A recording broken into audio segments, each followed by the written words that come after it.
All right. So today I'm joined by Chris Smith. He is the owner and founder of the Campfire Effect. And Chris, why don't you share with our viewers and our listeners, what's your company all about? What are you all Yeah. about? Well, yeah. Thank you for giving me the opportunity to be here with you and your community. So I believe that your story is one of the most powerful things you have to create anything you want in your life and in your business.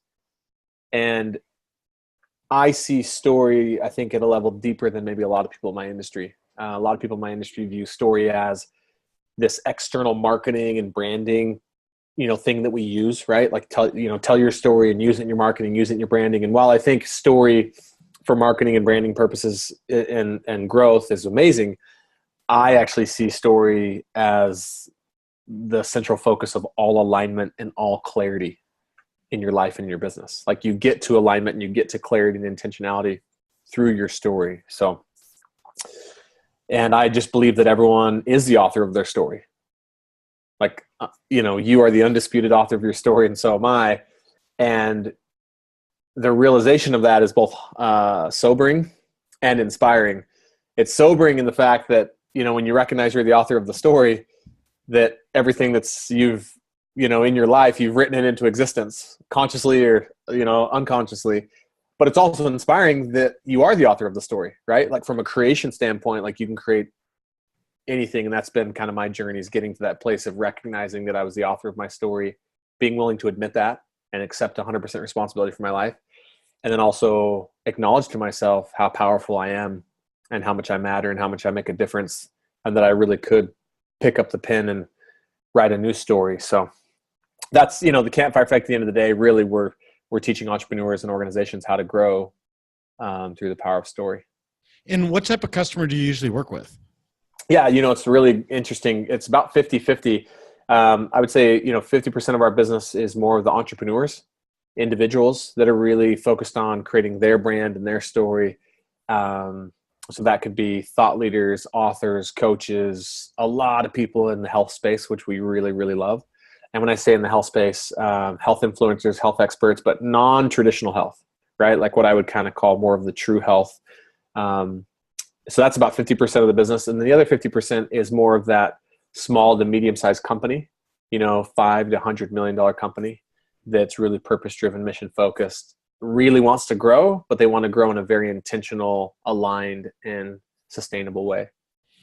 Yeah, when you and I met a few weeks ago back in San Diego, it was actually about a month ago, we just immediately connected in our stories. And I'd love for you to share, what did you do before you founded the Campfire Effect? And, you shared a really powerful personal health and wellness journey. I'd love for you to get into that a little bit. Yeah, happy to. So before the Campfire Effect, I'm a fifth generation Arizona native. And what that doesn't mean anything to anyone unless you live in Arizona and you realize how rare we are. So my family was one of the first families in Arizona in 1877 and basically settled, kind of what is now the Phoenix area. So with that, I come from this really amazing lineage of just entrepreneurs and hardworking people that came out here and took risks and made sacrifices to be here and create what we have now. And as a kid growing up, what was interesting is I was always really drawn to stories about family history.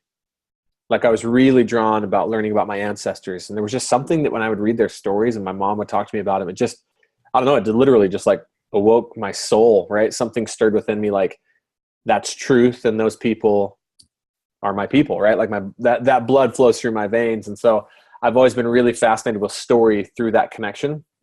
So as I got older and went into my first real career, which was commercial real estate, I went into something that I could connect with people through the power of story. I went into something, that, you could call it sales, but I never really viewed it that way. And I had a lot of success in commercial real estate using a really non-traditional approach, meaning I wouldn't go out and talk a lot about commercial real estate. I would actually connect with people through the power of story, really getting to know them and them getting to know me. And what was interesting is, although there was people in my office that knew more about commercial real estate than I did, I could articulate it more powerfully. So that just became my focus, right? Like I want to connect with people through the power of their story, through the power of my story, and then I'm going to make sure that I can articulate what it is we do and how we do it better than anyone in the office. fully knowing that there was people that knew a lot more about it than me, but I could articulate it more powerfully. So what firm did you work for? I do have to ask. Really small. Yeah, I worked for two really small boutique local firms. One specialized in office, and then one specialized in medical and dental. Okay. So I did it for 5 years, and I never really loved it, but I liked it, and I was good at it, right? And what's interesting, you'll find that there's a lot of people that when you're good at something, they'll tell you like, "Oh, you can't get out of that. You'd be crazy. You got to stay. Don't by all means, don't go follow what you really want to do. Do what you're good at, right?" And so I just had an amazing wife who believed in me, and so I finally had the courage to get out of commercial real estate and I went into financial services, and that's where really I kind of knew that I was onto something a little bit in commercial real estate, meaning this kind of non-traditional approach of story, and I recognized that you don't have to know everything about an industry or business. You've just got to be able to connect with people powerfully, and then you've got to be able to articulate really clearly and powerfully what your company does and how it does it and how it helps people. And that doesn't mean that you don't need to know anything about the industry, right? You need to know something, but people put, I believe, way too much emphasis on that and not enough on connecting with people and clearly articulately, conveying what the company does and how it helps people. So then I go into financial services, financial planning. And I probably to this day, David, would be a financial planner, I think, if the company I was with hadn't merged with another company, because I really enjoyed that industry. Again, I went into financial planning. I got really good at telling the story of the company. There's people in the office that knew way more about financial planning than I did. And I just did the same thing I did in commercial real estate. I would connect with people through the power of their story, my story, and then I could articulate what we did and how we did it really, really clearly. And I started having a lot of success. But then they merged that company with another company. And then it becomes a situation of we've got two companies in a new office together, two brands trying to become one, two cultures trying to become one, two stories trying to become one. And it was just tough. So I'm watching this merge unfold while just still going out and being a top producer, bringing in business. And I just had this thing like calling, like, I want to help these two companies figure out how to integrate these brands and these cultures and these stories. And I'd never done it for a company. I'd always been intentional about my own brand and my own story. So I go to the owner of the firm, who at this point had become a friend, and said, "Hey man, I've got some ideas." And he was like, "Go for it, knock yourself out." He's like, "I'm so overwhelmed trying to figure out the business side of it that if you've got some ideas around how to make this, more intentional, the merge." So I made a lot of mistakes, and it was great because they couldn't fire me because I was just doing it for free. I was volunteering, right, to help out with this while being a financial advisor and a producer. But man, I learned a lot, and I really caught fire. Like for the first time in my life, I felt like I had a feeling of like, this might be what I'm called to do. Whereas before that, it was just, I did commercial real estate because I was good at it. I could make money. I did financial planning because I was good at it and I could make money for my family. So I felt like and if you've ever felt that, what I'm talking about. It's like, man, maybe I was meant to do this type of thing. So long story short, they let me help. Really, they took my lead on how to integrate these two brands, these two cultures, these two stories. And we created a new brand, a new story. We got crazy intentional about, the client experience. We got really intentional and really clear on what is our brand? Like, what are we really trying to say in the world? What do we really stand for? And then let's only go after opportunities that align with that. Like, let's only go out and market in a way that's intentional and aligned with what it is we want to stand for. So we really started coming from a place of alignment more than opportunity. And we designed a storytelling tour in our office. And like, we just did all kinds of stuff, and we grew, and it was intentional growth and it was aligned growth. And I loved it. And through that process, I was like, this is what I want to go do for other companies. So yeah, just with the growth, I never had planned on starting the Campfire Effect. I mean, I was just trying to help this financial services company grow and having a blast doing it. And then when we did grow it and I saw the power of it, I said, I want to go share this with more entrepreneurs. And that's when I started the Campfire Effect. And how long has the Campfire Effect been around? About 4 years. That's incredible. And then when you and I were talking in San Diego, and then also last week, we got into, you've got a really powerful story around your own physical and basically your own health transformation. And what was that moment or that piece in your life or the event in your life that actually triggered it? Or was it just a natural progression? Yeah. So there's been two really big triggers. And then between 1 and 2, there was a kind of a natural progression. But so my present day, where I'm at today, I'm married to, what I believe is the most amazing woman on the earth, Melissa. And she's my absolute hero. Like without her, I would never have had the courage to go out and do what I do in the world. And like she breathed life. She was able to breathe life into my dreams when I didn't believe it myself. Like kind of believed in me when I probably wasn't worth believing in, to be honest. And we have five kids, and my 5 kids are absolutely like, I tell people like, no offense, I don't need any more best friends. Like I've got, I've got 5 of them at home, and I love them. It's almost hard for me to put into language, David, like what my family means to me. And I always feel inadequate trying to do it. So that's present day. If we rewind 9 years ago, my wife and I are sitting on a couch here in the Phoenix area in an office, and on this bluish gray couch. And we're not sitting next to each other, but we're sitting on the couch together. And we're in a gentleman's office, and he's a marriage counselor. And our second son had just been born. We have these 2 beautiful little boys, and my wife and I are separated at the time. And it was truly the lowest point in my life. Like I felt so many things going on, but I felt like a failure as a husband. I felt like a failure as a father, as a provider to our family. I felt like a failure as an entrepreneur. I tried to do some entrepreneurial things that weren't working. And it was the first time in my life I'd ever experienced hopelessness. Like I'd had some tough times like everybody, but I had never truly experienced hopelessness. Like, and I don't know any other way to describe it. And unless you've been there, maybe it's hard to relate, but I felt like I was in this brick room with no doors and no windows. And I'm just trapped in there. Like, I do not see any possibility, like one way or the other, right? Like getting out of the marriage or staying in it or my business. Like no possibility. And so that's the place I'm at, sitting on this guy's couch. I'm not like in a really great place.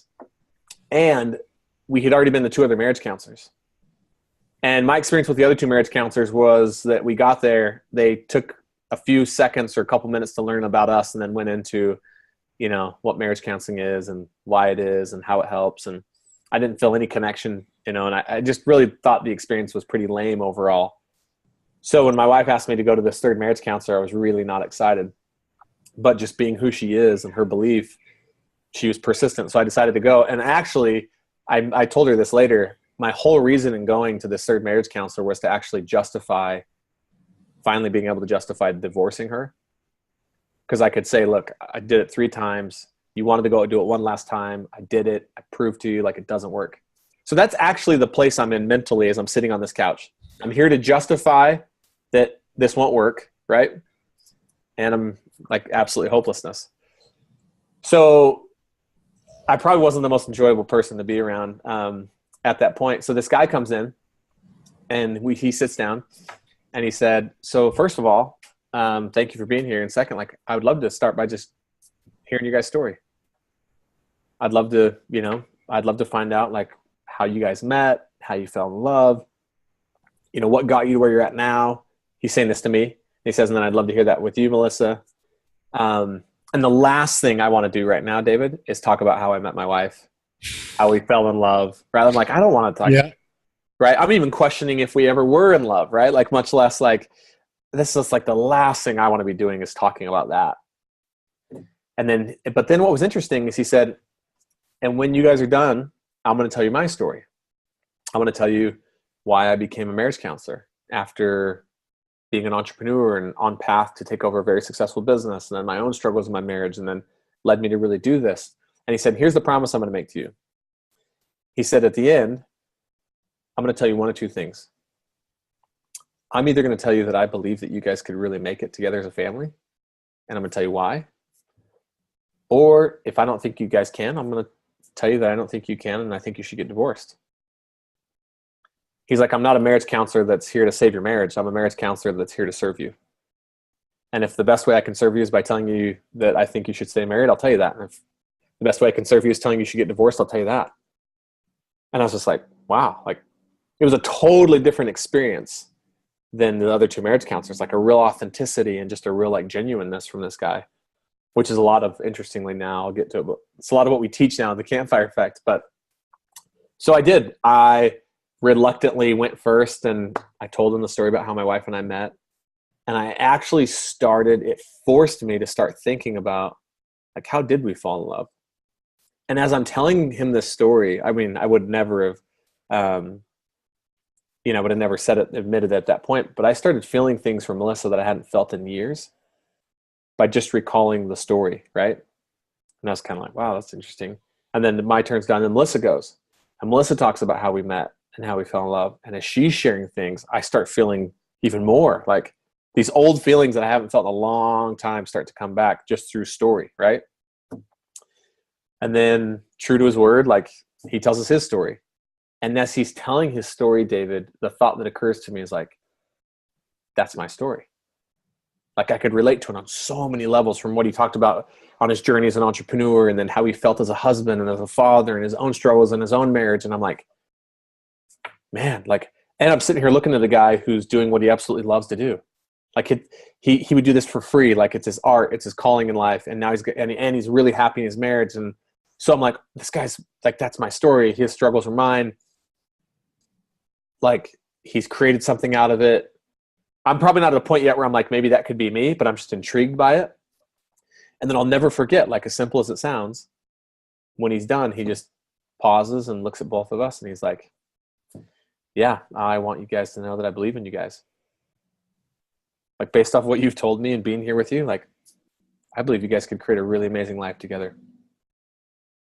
You know, the thing that I'm really present to as you share that is that, you know, when you and I and other people are going through a difficult time in life, one of the only chances that we have is if other people listen to us bigger than we listen to ourselves.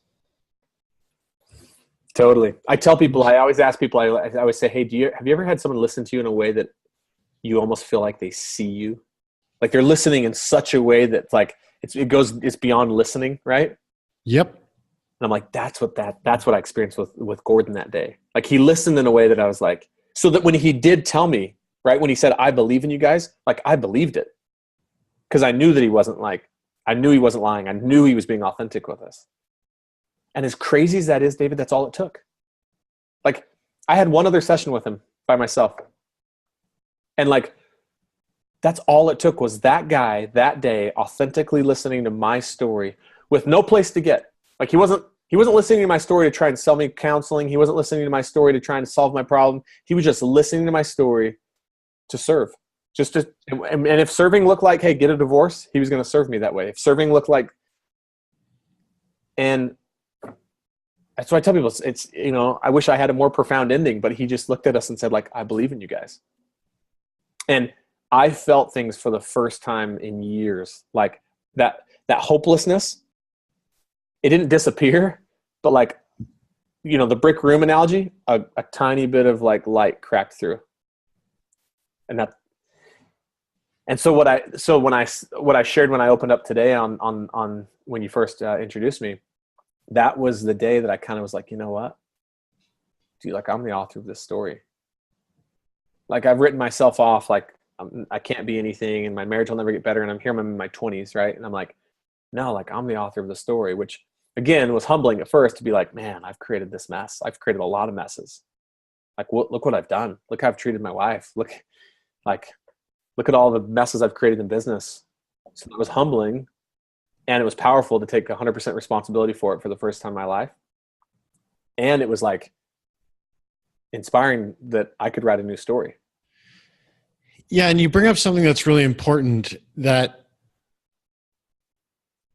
people will often be in those situations and circumstances, and there's all of the thoughts and considerations that one may have to not take responsibility for something. You see, when I think we've all had relationships end over the years, and we can either choose to take responsibility for it or not. Or even with our health, whether it's physical or mental health, we have the opportunity to take responsibility for that, like, wholeheartedly. And was there a certain moment that actually had you get that? Because that's not my experience, where people will actually go out and take full responsibility for whether it could be their relationship, health, business, etc. Yeah. So I wouldn't say in that exact moment that day, all of that occurred to me. What occurred to me is like, I can write a new story, but do I have the courage to pick up the pen? So pick up the pen has kind of become this mantra to me, like this thing, like a slogan I live by. Because when I say pick up the pen, there's a lot involved in that one little saying. Like picking up the pen is like, I believe enough in myself to like rewrite my story. I'm going to do the work necessary to rewrite my story. I'm stealing that. I'll borrow it. Yeah. I hope it spreads, but it's like, look, I view story as this idea of like, we write it and then we go live into it like a creation.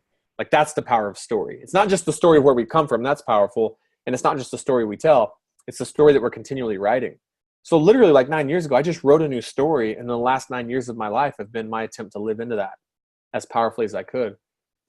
But to answer your point specifically on taking responsibility, at our first session, Gordon gave me Viktor Frankl's book, Man's Search for Meaning. And so I'm having this very good book.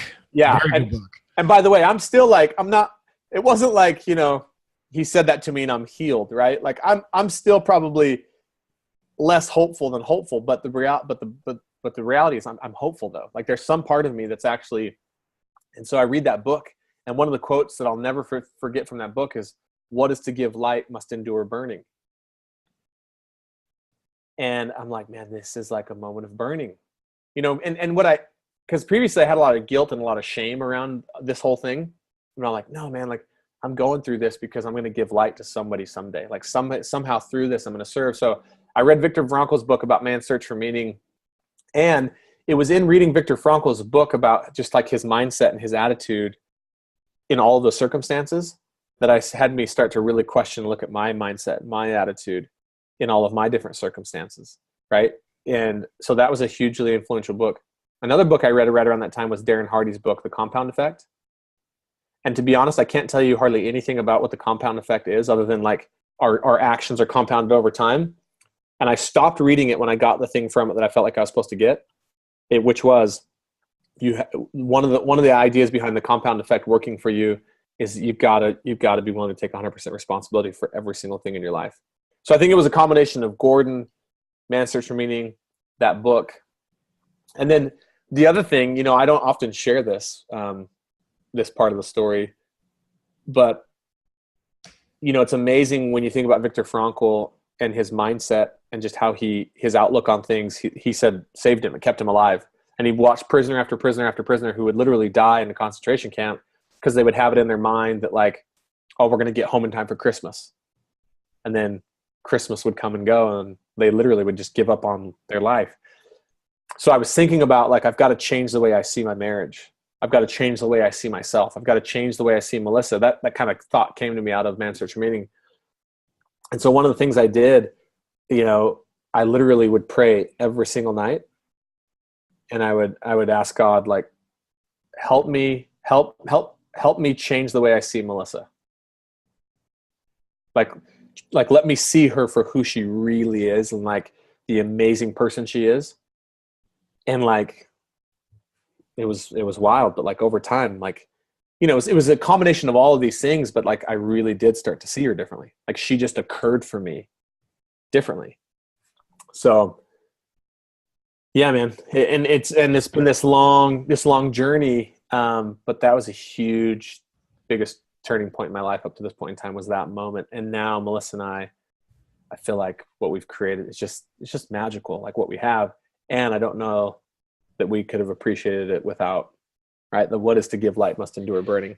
Well, yeah. And the phrase that's on the tip of my tongue to share is that one of my spiritual coaches said to me when I was going through a difficult time that those of us who endure the greatest suffering are here to give the greatest gift. And I truly, truly believe for people to really realize their greatness, suffering must occur because there's no contrast.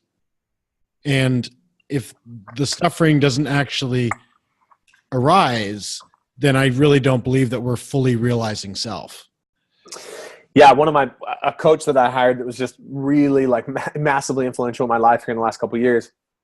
He says, he tells people that his coaching comes from the floor. He said, I coach people from the floor.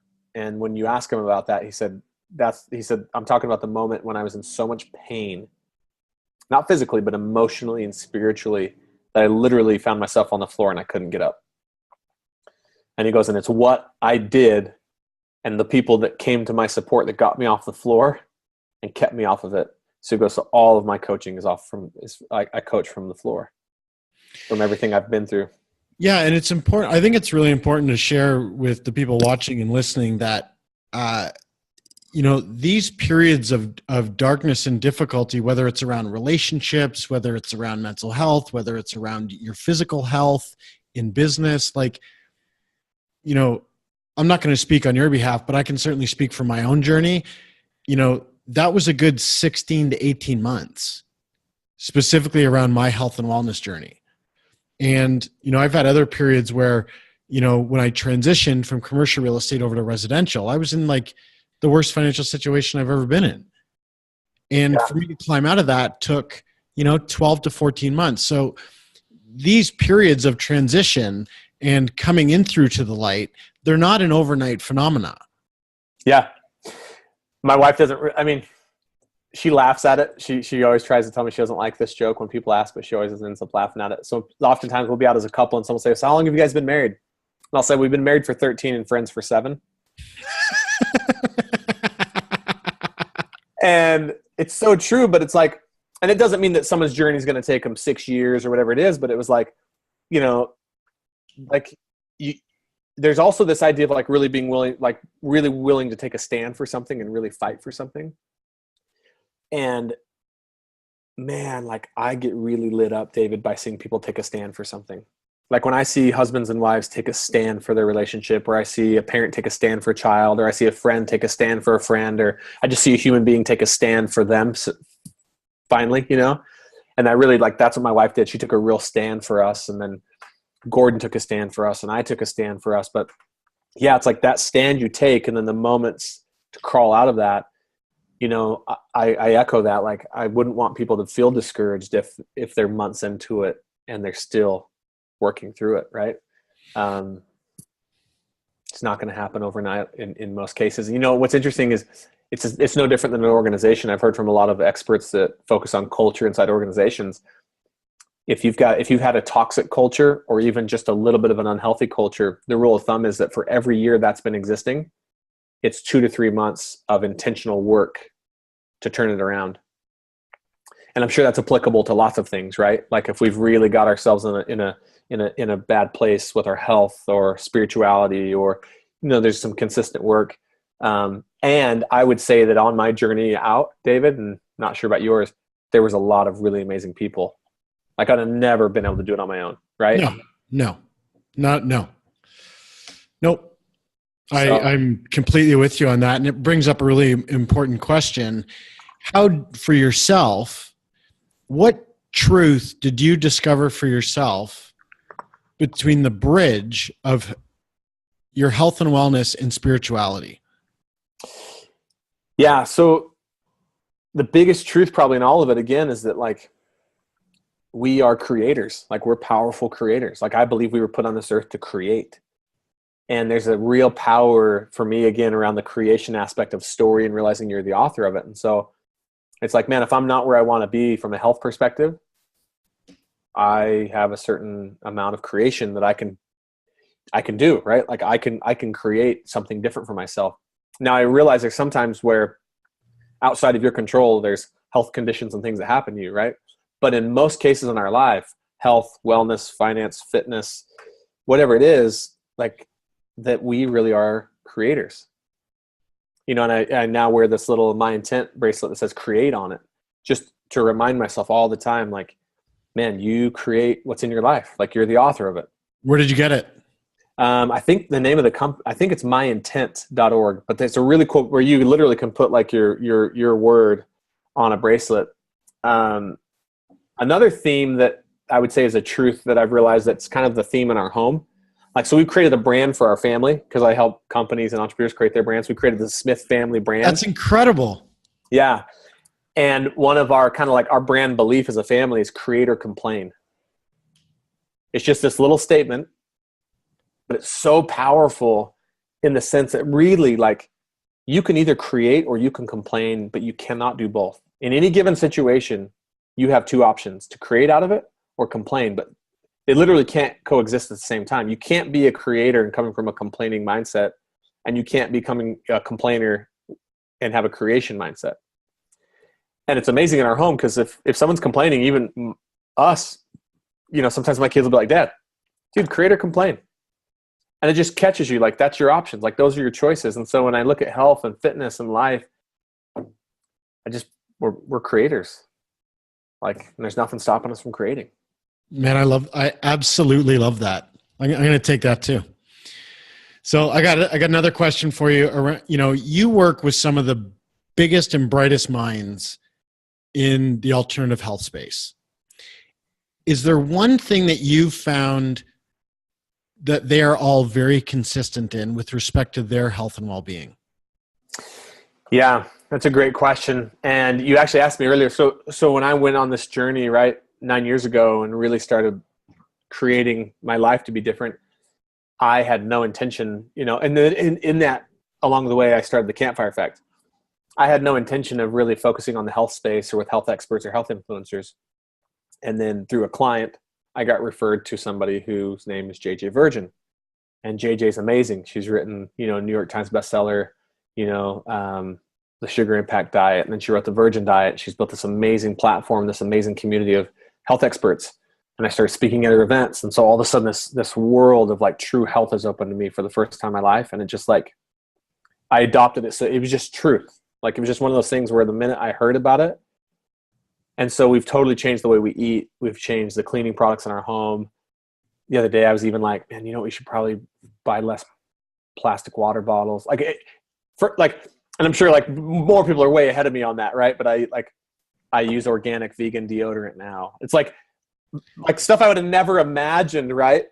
And it's amazing. And what's cool is like the skincare products that we use in a family, they're wild crafted, organic, and they're all from my past clients. The tooth powder that we use as a family now, which is good for you, one of my clients. The nutritional supplements that we use, one of our clients. The bars that we use, JJ Virgin, you know, protein bars, our clients. Yeah, they're good. We had those down in San Diego. Yeah, so it's just like, I just feel so blessed that now the majority of my business is in what I call like the true health space. And so you asked me, like, what's one of the common things that I see, whether they're a functional medicine doctor, integrative, or naturopath, or, you know, nutritionist. It's that they all are really authentic and they live it. Like, I've never had one of them that comes out to do a workshop with me that, like, behind closed doors is like sucking down an energy drink or eating a candy bar, or in fact, like, they're the ones that could, like, had me change like the snacks that I offer when people come in to do a private one day or when I do my group workshops. Like, if JJ would have seen the stuff I used to offer at my, like, she'd have choke slammed me, right? But it's just like that they really live it, and that they really like, and that their focus. The other thing that I've seen that's just inspiring amongst all of them is that their focus really is more about impact than income. Right. And they want to make an income, but they're driven from impact. And that's why I feel so like blessed. Like, I get paid to help people that want to make a massive impact. And by helping them more powerfully tell their story and clarify their brand and be in alignment, I now recognize that every single one of them that I help, they might reach thousands of more patients in their lifetime, which means I'm actually having a pretty decent little dent in the world of health.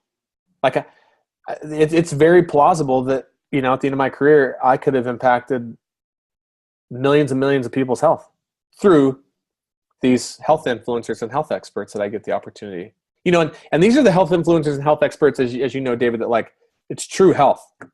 Like, they're the people you come to when the traditional, you know, medical field can't figure it out. That's just trying to, you know, treat the symptoms. Yep. So that's inspiring. And last question, what do you want before we go into we usually call it the lightning round, but we're going to call it the campfire round just for you. Awesome. Okay. So what do you want your legacy to be in what you're up to, in your life with your family, the campfire effect? Like, what do you actually want to leave here?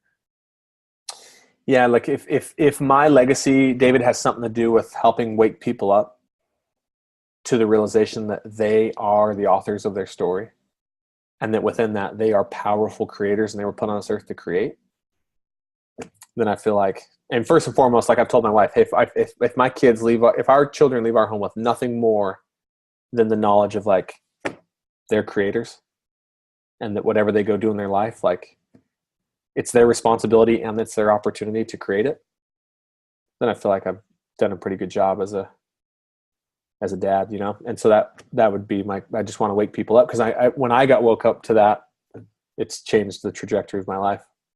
Yeah, completely. All right. We've got a few questions here for the campfire round. Okay. What's your morning routine? Morning routine, typically up around 5:20, 5:30.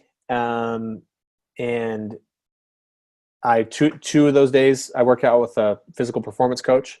The other mornings I just go to the gym with me and my wife. So wake up, usually do a little bit of reading, prayer, meditation, and then work out. And I've been pretty consistent around the working out. I've recently gotten way more consistent around the prayer, meditation, and journaling before, which has been amazing. I usually get home from the gym around 7. I do intermittent fasting, so I don't eat breakfast, but it's a really awesome opportunity to get home. I get home about 7, wake the kids up, and then I make breakfast a lot of mornings. And then we read scriptures as a family before the kids go to school. That's so awesome. What are you reading right now? So I just finished an amazing book, one of the most influential books I've ever read, definitely lately, called Willpower Doesn't Work by Ben Hardy. Unbelievable book. I just finished that. I've just started reading Giftology by John Ruhlin, like growing your business through the power of gifts, like really intentional gifts. Those are the ones I'm into right now. Okay, great. 2 more. What's the most consistent thing that you do around your health? The most consistent thing that I do around my health, aside from working out, I would be the intermittent fasting. Okay. Like when I gravitated to that a few months ago, it's just been like, it just really aligns for me. Isn't it incredible? Yeah. What's something about you that most people don't know about you? I grew up in a ranching rodeo family, with my family being 5th generation Arizona natives. And I actually still rodeo to this day in the team roping event. Which people are like, there's still like guys that actually compete and do that. So there's a team roping event where one guy rows out and ropes the head, and another guy ropes the feet. In fact, I've got a belt buckle on that I could show the audience that I won in a recent competition. But yeah, so we have a little over an acre. We have 3 horses, a pony, chickens. We have a border collie. So we kind of try to preserve that farming, ranching lifestyle the best we can with our family. I love it. And Chris, where can people find you? I want to connect with you. Yeah, thecampfireeffect.com. We've got a lot of stuff on there, obviously, for business owners, entrepreneurs, and organizations. But there's a lot too that's just around this idea of, you as an individual and your story. And if I could actually say one last thing, David, that there's research that shows, and it's in Ben Hardy's book, Willpower Doesn't Work, and it's research I've been familiar with some time. It says that one of the number one indicators of a child's well-being and ability to deal with stress and hard things in their life is how much they know about their family and where they come from. So the more a child knows, like where his parents or her parents met, or the more they know about their grandparents and where they grew up, or hard things their family's been through, like it's one of the greatest indicators of their well-being and their ability to deal with stress and hard things, because it gives them a sense of like who they are, right? And I will say that I did that very thing, that part of my journey over the last 9 years. And I told you when I was a kid, I was really interested in family history. I got reconnected to that. And my great-great-grandfather, Christopher Layton, who I was named after, the guy started 3 towns, 2 cities and a town, bought a ship in the gold rush days and took it back to England and loaded up like 250 of his relatives and paid for their voyage to come here. Like the guy was the ultimate creator. And when I was going through the process of starting the Campfire Effect and have rough days and buying groceries on credit cards and little kids and wondering if I could do this, I would think about him a lot and be like, man, that guy was a creator. Like, that's I'm named after him. Like, that's his blood flows through my veins. And it gave me this just courage and confidence. So the one thing I would encourage everyone listening to this, like, go back and study your family history. Like, go back and like really get a sense of who you are and where you come from. Cause I think it's difficult sometimes to know where we're going without knowing like where we've come from. That's a bit of a truth bomb to finish off for today. Yeah. Well, look, man, thank you so much for being with us today. I know all the viewers and listeners of Mind Body Reset are going to get a ton of value out of this. And again, thank you so much for being here. Hey, thank you guys for having me.